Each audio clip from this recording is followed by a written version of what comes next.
Muy buenos días. Hoy iniciamos el primer semestre de la Cátedra de Clínica Médica 1.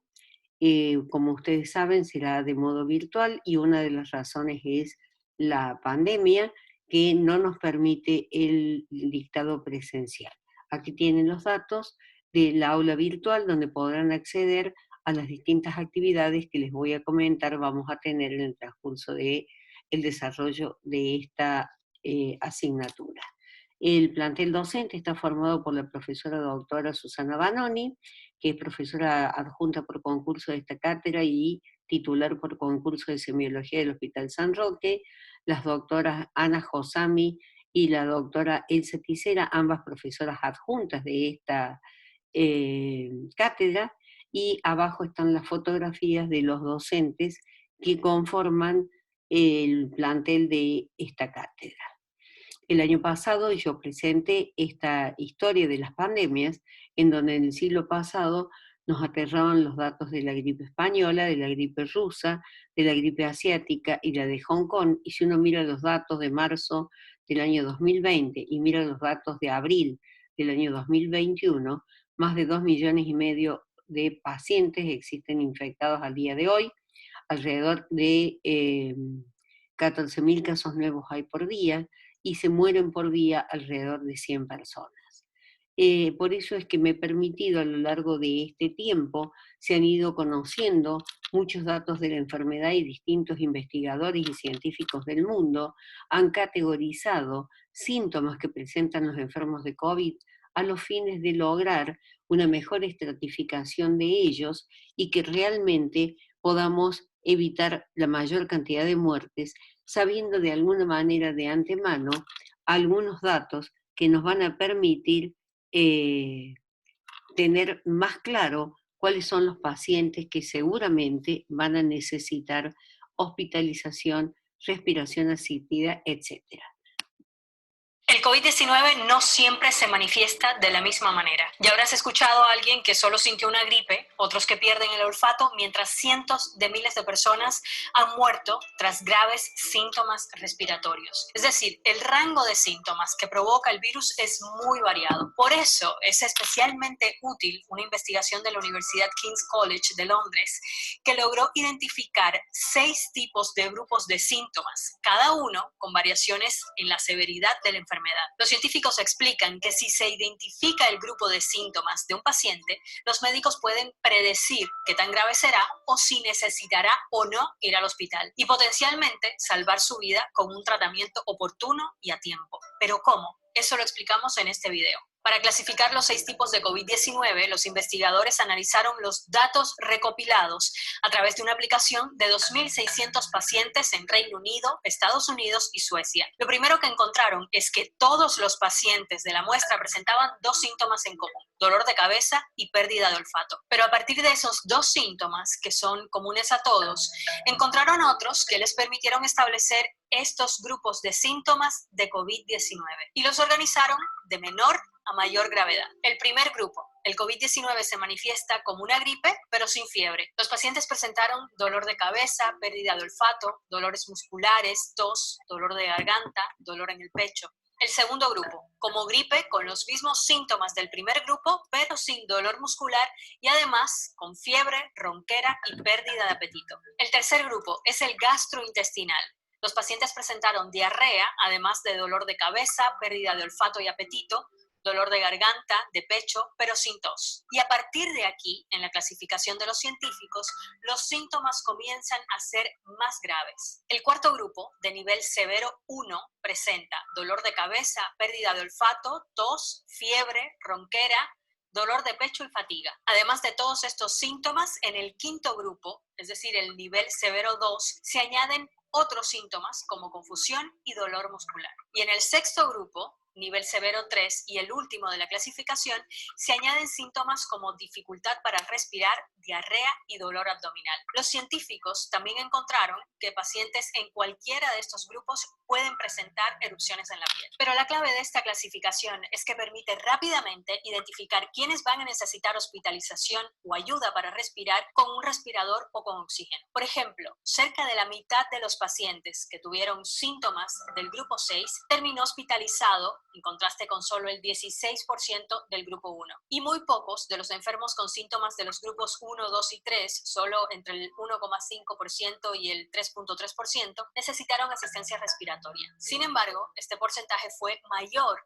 en los grupos severos, donde entre el 8,6% y el 19,8% necesitaron de oxígeno o respirador. Con estos datos, los científicos desarrollaron un modelo que, combinando los síntomas, la edad, peso y condiciones preexistentes, pueden determinar en cuál de estos grupos se encuentra el paciente. Y esto les permitió calcular el riesgo que tiene un paciente de necesitar hospitalización y ayuda para respirar a los 5 días de haber presentado síntomas. Y lo trascendental es que esto permite actuar antes, porque según el estudio, los pacientes de COVID-19 suelen ir al hospital 13 días después de presentar los primeros síntomas, y eso puede ser ya demasiado tarde. En otras palabras, con el cálculo del modelo desarrollado por los científicos, se ganan 8 días que pueden ser muy valiosos. Si se cuenta ya con esta información, se puede incluso evitar la hospitalización con cuidados desde la casa. Por ejemplo, una de las autoras del estudio, la doctora Claire Steeves, dijo que se pueden monitorear niveles de oxígeno y azúcar de los pacientes en riesgo de hospitalización, asegurando que se mantengan bien hidratados. Es decir,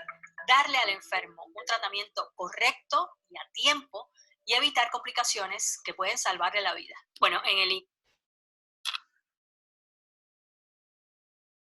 Bueno, como decía este video, es importante esta novedosa clasificación de síntomas y estratificación con las diferentes comorbilidades y con los grupos y el tiempo que se pierde y la distinción en aquellos pacientes que podrán quedarse en su casa y ser monitoreados de forma remota y evitar la hospitalización y la saturación de los sistemas de salud para que estos no colapsen.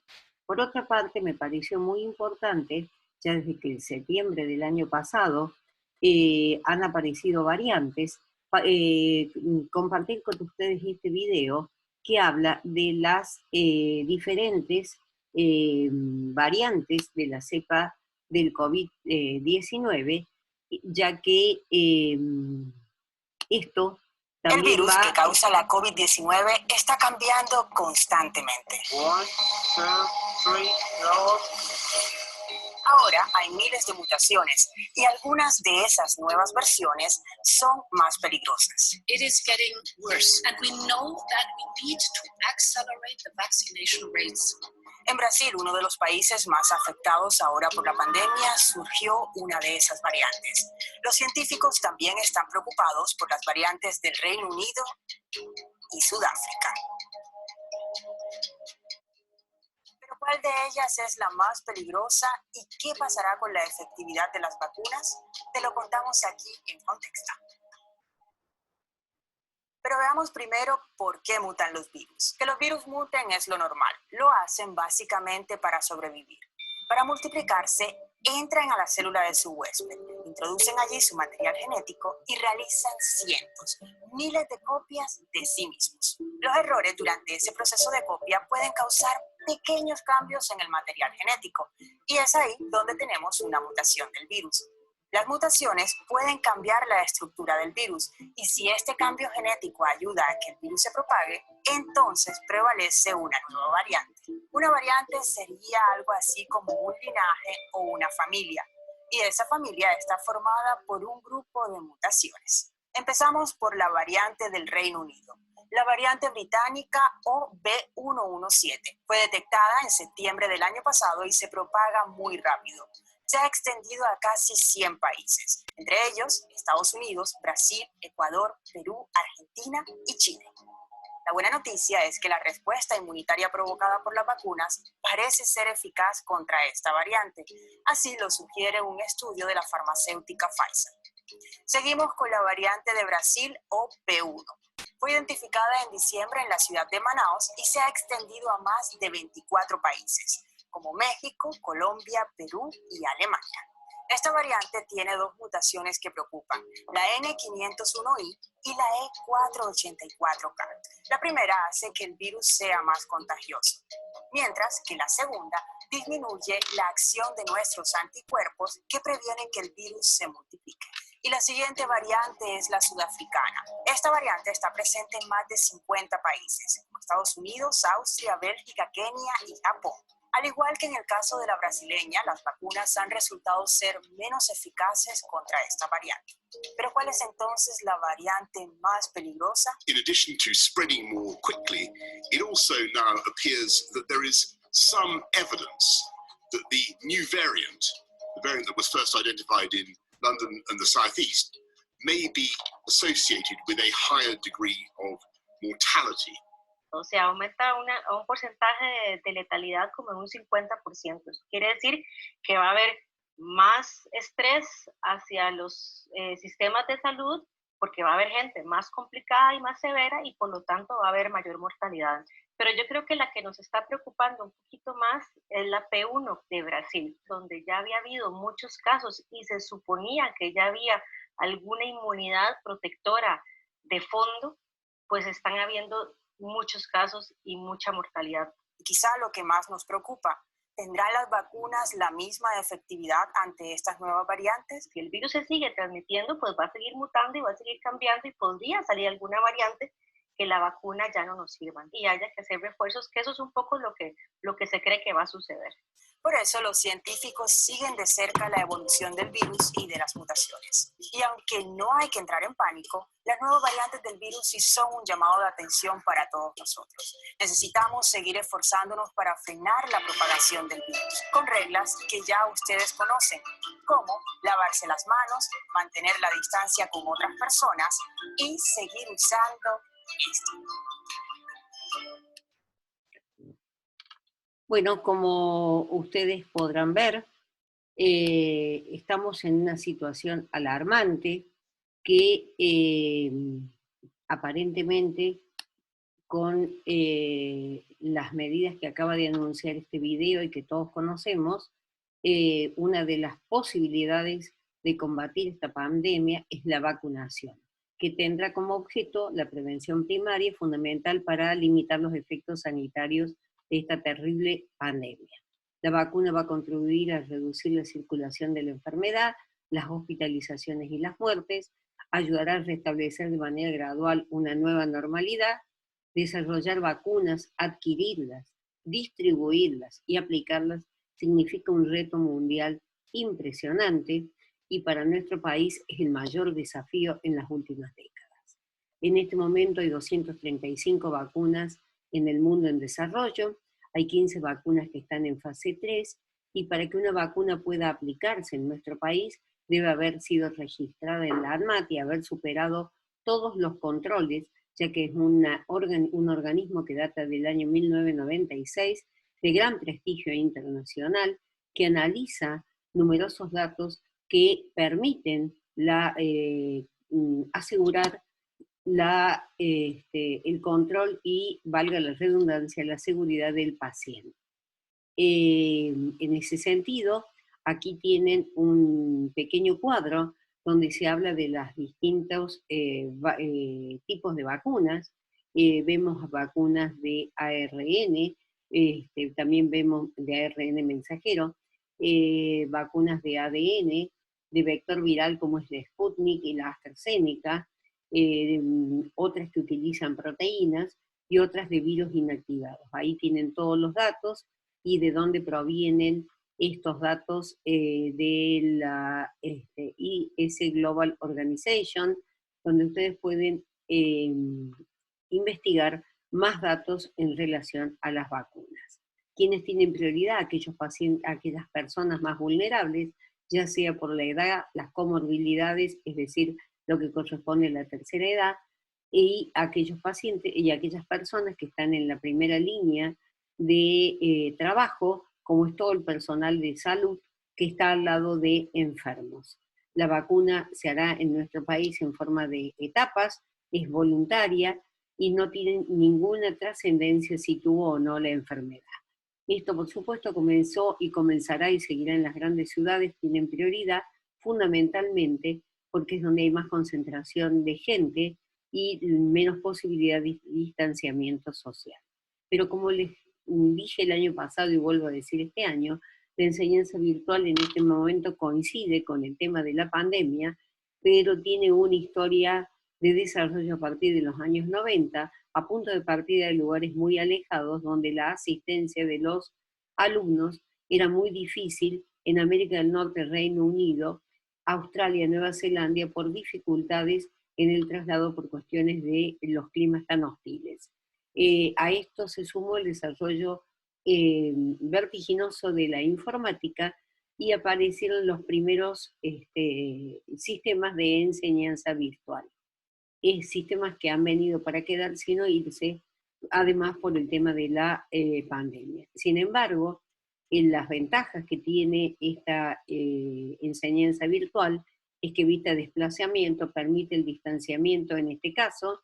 El estudiante, por medio de internet y de infinidad de recursos que lo ayudarán, podrá ampliar mucho más los conocimientos, tiene un papel mucho más activo y es responsable de su proceso de formación, permite un desarrollo de pensamiento crítico, ya que la investigación de distintas bases de conocimiento, que son innumerables, permite formar un conocimiento y un pensamiento crítico para resolver problemas prácticos. Pero hay una cosa que es muy importante. La enseñanza, el aprendizaje es compartido, pero el aprendizaje es responsabilidad en un gran porcentaje de la participación activa y del compromiso del estudiante para este sistema educativo.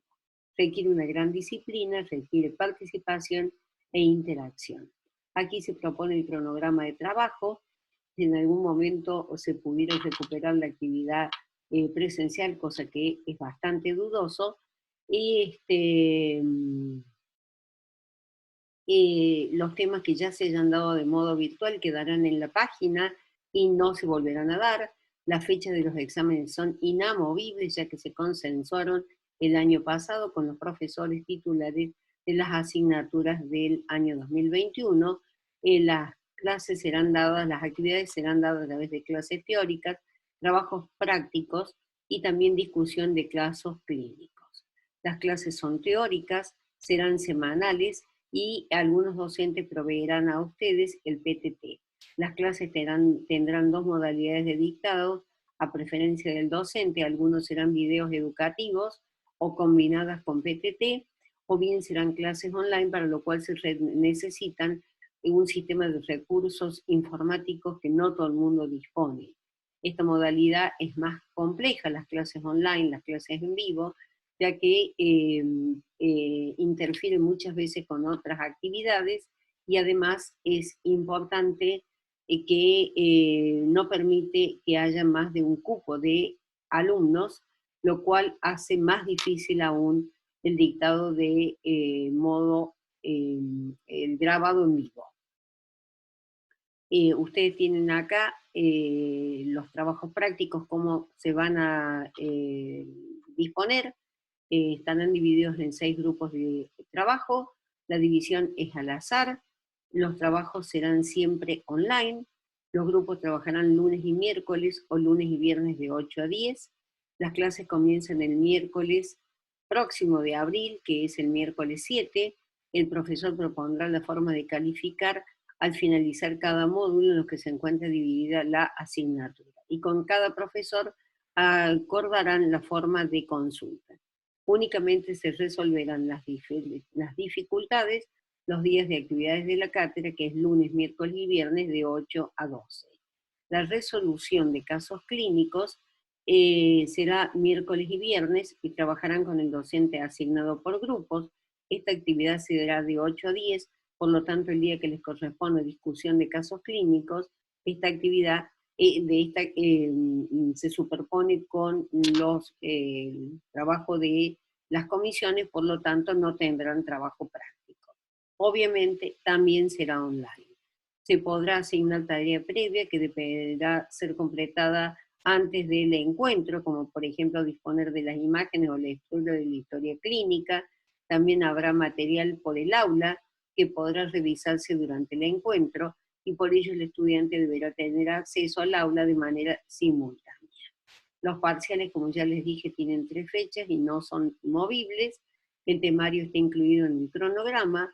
La modalidad será con preguntas y respuestas de opción múltiple y se deben aprobar con el 60%. Recomendamos para el cursado de la asignatura contar con una tablet, una notebook o una PC. No recomendamos el móvil porque es muy difícil ver imágenes o distintos datos iconográficos a través de un teléfono. Le solicitamos y le pedimos la máxima comprensión, ya que al implementar estas actividades hacemos el máximo esfuerzo y lo hacemos de modo doméstico. ¿De dónde partimos y hacia dónde vamos? Partimos de los conocimientos de la semiología, la anatomía patológica y la farmacología. Ustedes han adquirido destrezas y habilidades para relacionarse con el paciente y poder elaborar la historia clínica. Han desarrollado la práctica del razonamiento para la integración de síntomas y signos en forma de síndromes. Han adquirido la capacidad de realizar diagnósticos diferenciales, de interpretar imágenes, de interpretar laboratorio y abordajes terapéuticos. Al finalizar, debemos haber adquirido las competencias para integrar los conocimientos de las unidades temáticas diferentes y poder llegar a la práctica final obligatoria. Se ve muy poco, pero va a estar en la página el listado de las clases y los docentes que irán dictando los distintos temas de la asignatura y un poco para resaltar lo que venimos diciendo. Quiero finalizar.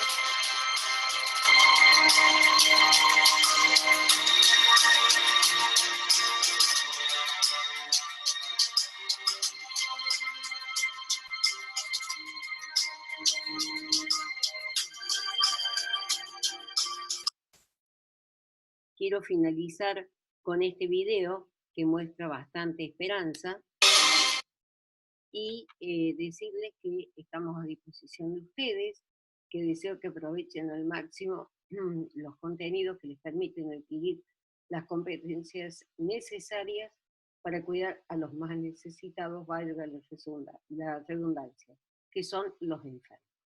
Muchas gracias.